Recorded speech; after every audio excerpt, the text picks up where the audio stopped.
அதே வேளையில் நான் தான் அந்தி கிறிஸ்து எனவும் சொல்லிக் கொள்கிறார்.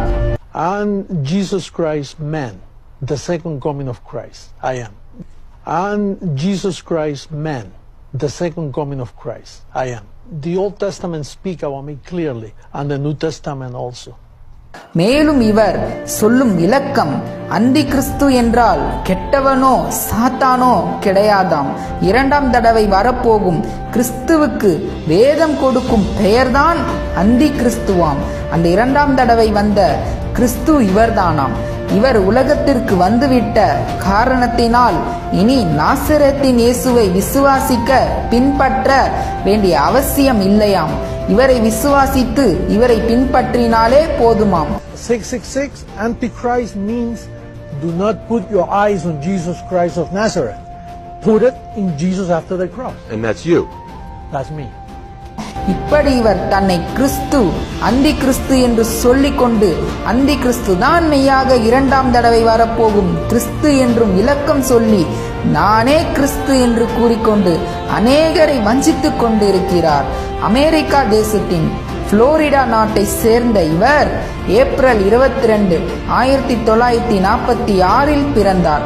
க்ரோயிங் இன் கிரேஸ் இன்டர்நேஷனல் என்ற இவரது ஆர்கனைசேஷன் மூலமாக 100க்கும் மேலான சபைகளை நிறுவி 1 கோடிக்கும் அதிகமான ஜனங்களை விசுவாசிகளை வஞ்சித்துக் கொண்டிருக்கிறார்.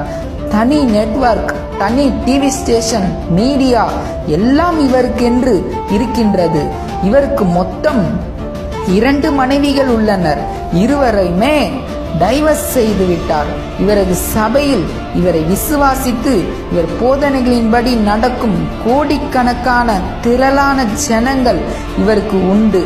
இவர்கள் 666 முத்திரையை பச்சை குத்திக் கொள்கிறார்கள். ஏனெனில் 666 முத்திரையை உடையவன் மட்டும்தான் உண்மையான கிறிஸ்தவனாம். நரகத்திற்கு பயப்பட வேண்டிய அவசியமே இல்லையாம். பாவத்தை பற்றி கவலையே பட வேண்டாமாம். ஏனென்றால் இவர் இங்கு இருப்பதினால் பரலோகமே இங்கு இருக்கிறதாம்.